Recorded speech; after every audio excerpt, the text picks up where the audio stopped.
Yeah, great win for our team today against a really good team, really good pitcher. Tough conditions. It's very hot today, but our guys came ready to play just as they did on Monday night, and it's a good performance. Proud of Cade for getting through that. That was not easy. I think everybody that was just watching the game can attest. Watching the game wasn't easy. So toeing the rubber like he did and giving everything he had to every pitch was awesome. And then great performance by Derek, great performance by Josh. Really good job by our entire lineup throughout the game today. And get ready for tomorrow. All right, Coach, thank you very much. Obviously, we have 3 players here, so if you have a question, please address your question to the player you want to ask by calling out their name so we know who you're asking.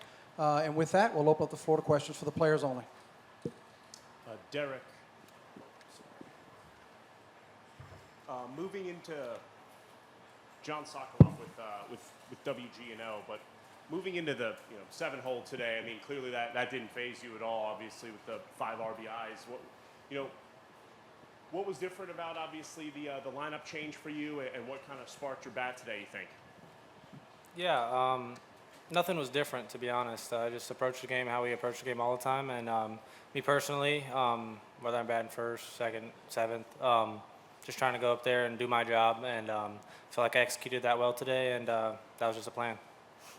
To the back left, Michael. Michael Cobble, WBRZ TV in Baton Rouge. Cade, just taking that ball off the arm there, kind of walk us through it, because it looked like you actually got better afterwards, which was a little surprising. Yeah, I mean, we just got hit, and there's no reason to make an excuse out of it, and I thought that there's no excuse and just keep going.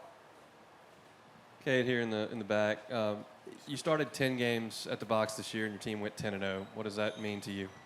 Yeah, I mean, confidence in our team, and an outing like today where I gave up a lot of runs, my guys have my back, and I think that's the definition of a true team. When you need to pick someone else up when someone else isn't doing too good. I believe in our guys, and just super proud of them. Josh, Anna Bradham, LSU Tiger TV. Talk about the process of learning that not only were you going to be in the lineup today, but you were going to be hitting leadoff. What goes into that mentality? How are you preparing for that? And obviously, great performance today. What goes into that actually when you get on to the field? Yeah, I mean, really nothing changes. Every day I kind of show up to the field as if I would be in the lineup at some part of the lineup. And I mean, showing up today, Coach texted me last night and told me that I'd be in it. So came today ready to go and saw my name was in the leadoff spot, and I knew I had a job to do, and I had to get the job done. Yeah, Josh, I mean, just to kind of build on that a little bit, and maybe Derek can speak to this as well, just, kind of being in and out of the rotation, not having maybe the consistent amount of starts to begin the postseason, but to be ready for your moment kind of thing. Just what goes into that mindset, and then Derek maybe can speak to just, how impressive and important that is to just have those guys always be ready in those moments. Yeah, I mean, we have a really deep team this year. I feel like we have guys who will play in the big leagues who don't start every day, and just kind of knowing that, showing up every day ready to go. Like, we have guys who are ready to pinch hit at any point of the game, ready to go in and execute on the mound. And I think that's what makes a great team, is guys like kind of owning their role and whatever their role is for that day, and not bringing like past failure with them into future at bats and stuff like that. Yeah, super proud of Josh. Josh has been a leader on this team since day one, since I've gotten here. He kind of taught me the ropes, and I look up to him a lot. 2 years ago, last year, watching him on TV, I wanted to be his teammate, I wanted to be his friend, and he's been like a brother to me, so I'm so happy to see him succeed, and I wish nothing but the best for him. And same thing with Larson, same thing with Jake, Ethan Fry. They probably all got spot starts, and some of them are owning their role, and I feel like they've all capitalized on it, and I'm super proud of them. And this is a deep team, and I think it just fuels us, so I'm super happy for all my guys. So, Cade, Bryce Cohen, Daily Athenaeum. What kind of challenges did the WVU lineup give you today? I just felt like it wasn't necessarily them. I wasn't commanding the fastball and working off of that as well. Fell into a rhythm for a little bit, but they put up a couple good at-bats, and I don't think it was them. It was just me not making the pitches when I had to. Cade, you just mentioned the rhythm that you sort of got yourself into, and obviously you got a ton of run support, but there were 2 very long layoffs. Like, how much do you think that sort of affected things and affected your own rhythm?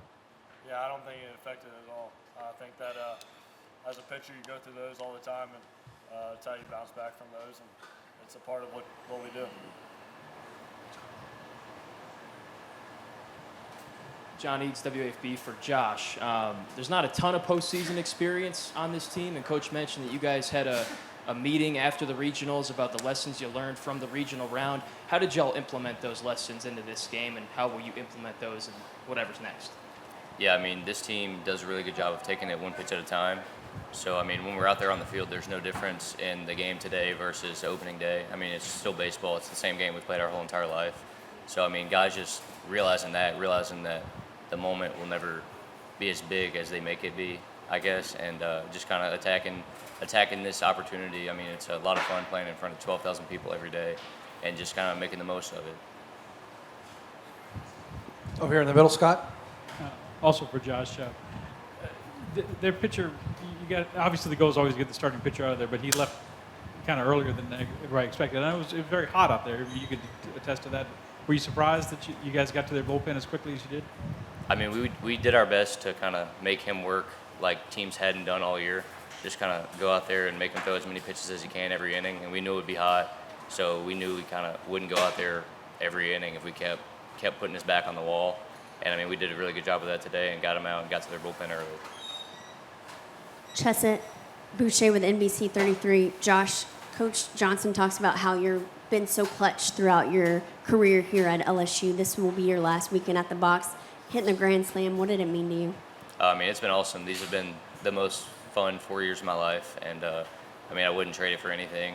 I'm going to miss the box. I'm going to miss playing in the box. But, I mean, we still got one game tomorrow, so going to make the most of it for sure. Two more for the players, Michael, and then one here. Go ahead, Mike. Yeah, Derek, just the plate approach today. You guys seem to be getting on top of the plate, but also being patient, like Josh said. I guess how important was that to kind of have a good approach and see everything coming at you? Yeah, pitcher was good. Obviously, they're a great team. They're here for a reason, and I feel like we stuck to our plan well today. The hitters, lefties, we got on top of the plate, made them throw it over the plate. The righties did a good job with letting the ball travel. I feel like we just stuck to our plan today, and when we do that, I think we're pretty tough to beat. So hopefully we continue doing that. Last question here in the middle. Alex Day, College Baseball Central. Derek, you guys were getting no hit up until your home run. What did you see in that bat? What did you see maybe in your first at bat that maybe you adjusted to in your second?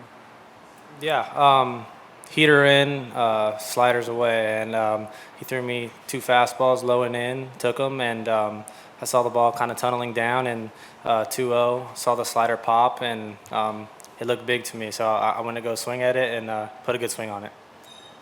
All right, Cade, Derek, Josh, congratulations. Thank you for your time this afternoon. We'll see you tomorrow. Thank you very much. Tomorrow. Yep. We might need you back here tomorrow. That's right. Tell you what, you come back here tomorrow and you can have it. Josh. Thanks for your time. All right, we'll open up the floor now for questions for Coach Johnson.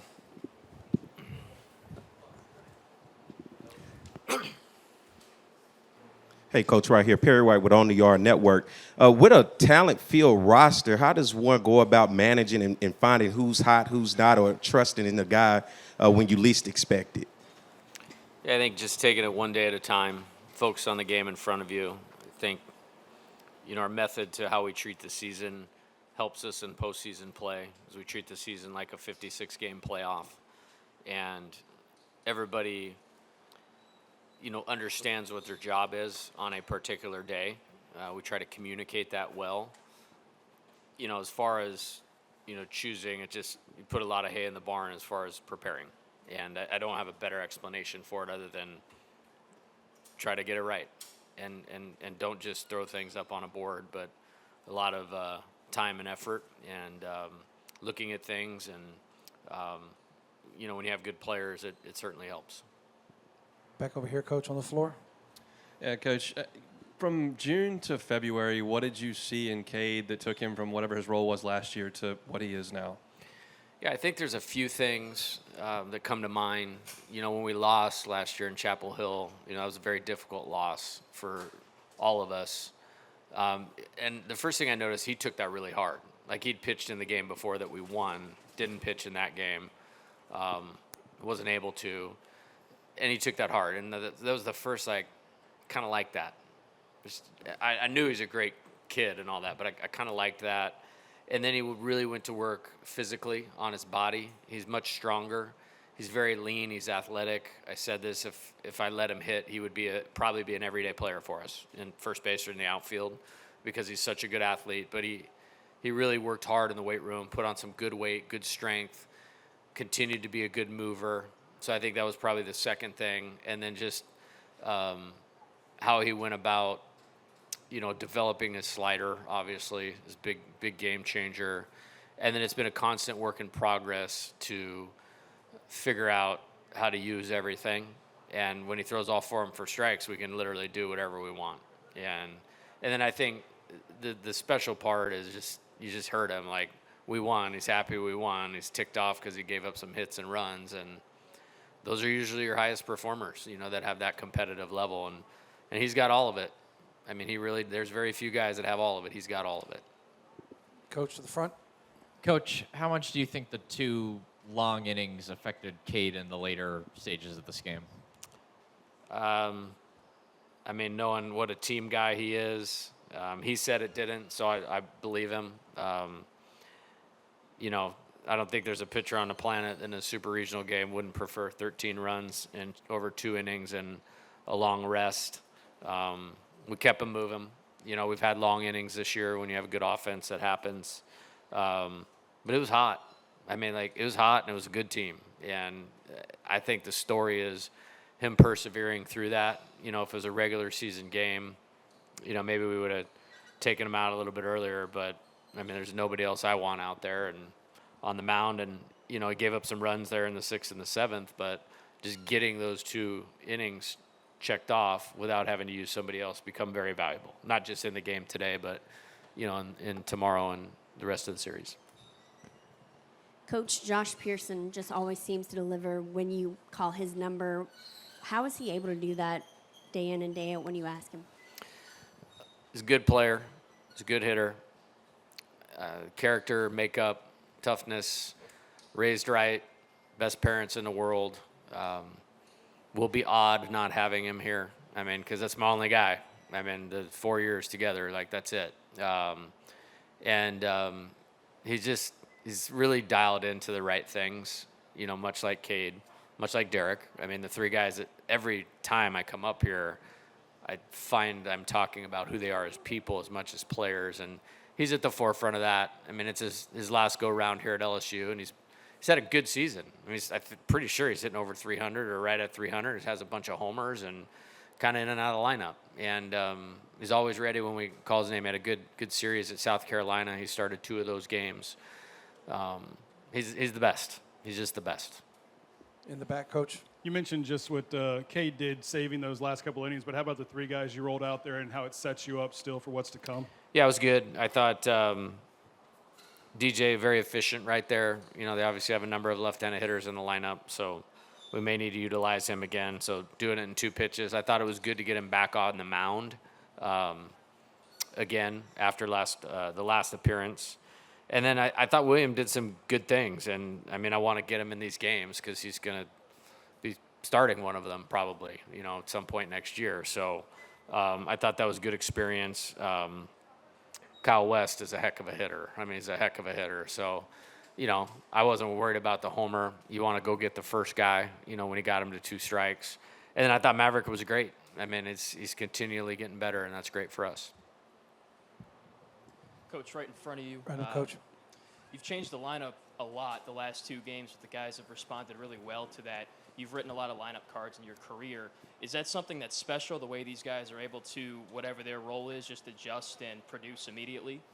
Yeah, I just think it speaks to good players, mental strength, attitude, team over me, understanding their job and what's required of them, and being trained for it. And, there's a lot that goes into it. There's a reason, we don't skip a day of skill work. We literally start the first day of school, when it's 1 billion degrees like it was today. And, develop a process of being a good offensive player. And then you have guys for a couple years or 4 years like Josh, and they're always ready and prepared. And, it's happened a couple other times. Griffin Kern is good. He's really good, and not many teams have done much with him this year. And so we really had to be on it, both from how we aligned it and then the execution of the players. And it was a good day for the offense today. Back left, Coach, for you right here. Hey, Coach, you guys had 8 hits, 16 runs, obviously a couple big hits in there. What did you see from your guys in those big at-bats in their approach? Yeah, I thought maybe the first inning it was a little fast, but again, good pitcher, 100 strikeouts, low ERA, less hits than innings pitched, deceptive, has a unique style and how he does it. And then I thought the second inning, the bats got a little bit better. I think, we only swung like 4 times in the second inning, and the pitch count was up to like 28. So I thought that was good. And then they just progressively got a little bit better. And we were, even though we didn't have any hits, we were pressuring them with pitch count and long counts and 3 balls and 3-2, all of those types of things. And, I mean, I don't know how you guys felt holding a camera when it was 1,000,000,000 degrees out there, but I'm sure standing on the middle of the pitcher's mound wasn't all that comfortable. And, I think maybe he ran out of gas a little bit, so he lost his command. But, good for us. Sometimes when you're facing a good guy, you got to hope he's off a little bit. And, tough environment, just like I said. That's why it's amazing what Cade did today, to stay out there for 7 innings and 100-plus pitches and execute well and give our team a chance to win. Back right, Coach, over here. Hey, Jay. Corey Diaz with the USA Today Network and the Daily Advertiser. Last weekend, you had that first chance to close the door and get to supers. You had to play the if necessary. From a mindset and approach perspective, what do you hope's different about the team when they get to the ball field tomorrow, so you guys can get this in a sweep instead of having to play the third game? Well, they want to win it. They want to do it, and doesn't mean they didn't want to win it or do it last week either. I think we'll be in a good position to get some rest tonight. Use the football facility to get recovered, reset, get body temperatures down, hydrate, get a good night's rest, coaching staff go to work. There's some things that I feel like I learned in the game today that we need to make some movement on, to be better prepared for tomorrow. So use that time well, but this isn't about like motivation at this point in time. This is purely about mindset and execution. Glenn? Jay, was Cade hurt at all when he got hit in the arm? Was there any swelling, or was he in any pain right off? Yeah, he was okay. He just wanted to throw a couple. I mean, it stung him pretty square on the forearm. And that's why I stayed out there and stood behind the mound to see how the ball was coming out, and quickly turned and looked at the gun and looked normal for a warm-up pitch. And he's okay. That was in the second inning, I believe. So to go 6 after that, he's good. And you made some changes because of the left-hander. Have you made a dramatic change like that before, putting Curiel all the way down to 7? Just with some of the background on the batting order changes. Yeah, he's not hit 7th this year. That's for sure. It just, in a game like this, against a pitcher like that, he's very different than what we have seen, even relative to left-handers and SEC left-handers. And I just think the guys really did a good job of what they needed to do. I don't even really think it had a lot to do with shuffling the deck and the order, but he had an excellent performance today. You really have to stay in there on him, the way he steps and where he delivers the ball. It's almost completely out of the batter's eye. So he can be really, really tough on lefties, but he executed it perfectly. He kept his feet in there and got hit by a pitch on the first one and stayed on that slider and hit a bullet out of here. Like, that's impressive to be able to do that. So he did what he needed to do, and like I said, I think it's more about the players executing than anything else. Last 2 questions for Coach, right here in the front, and one more up here. Coach, Matt Miguez with ESPN Southwest Louisiana. Going back to the 16 runs on 8 hits, you guys also drew 8 walks and had 5 hit batters. Can you talk about your offense making the most of whatever opportunities present themselves? Yeah, I thought it was a complete performance. Again, the hits didn't come in the first few innings, but we made the pitcher work, and that was really important today, especially when we have a really good pitcher going. And he had some really good innings there in the 3rd and the 4th and the 5th where, I mean, their pitcher didn't get a chance to sit down. Like, they had to go right back out there. So I think those free bases helped. And then we set the table with 2 hit by pitches. Both of those were with 2 strikes, so that was really important. And then Derek executed his plan very, very well. And then the next inning, we really got going. And, you know, the free bases are part of that. It's like turnovers in football. You want to capitalize on them, and we certainly did today. Last question, Coach, right here to your left. Coach Kern wasn't afraid to throw the ball inside today, 3 hit by pitches. So how much did you know that heading into this game, and was the lineup sort of constructed to sort of take advantage of that tendency, I guess? Well, he's a good pitcher. Throws to both sides of the plate, changes speeds, has deception in his delivery. You're not going to be able to cover everything, so to speak. But I thought our guys just did a good job of, I thought we were a little want to go get it, want to make something happen in the first inning. But after that, I thought they just did a really good job of swinging at pitches they could hit hard, taking the ones they couldn't, battling when they got deep in the count, and we're fortunate enough to push his pitch count up. But, you know, probably see him again. I mean, they brought him back on 1 day's rest last week. So he was one of those guys that probably has a rubber arm. He's a great competitor, obviously. And so hopefully we learned something today. Coach, as always, we thank you for your time. Thank you, everybody. Again, Thank you.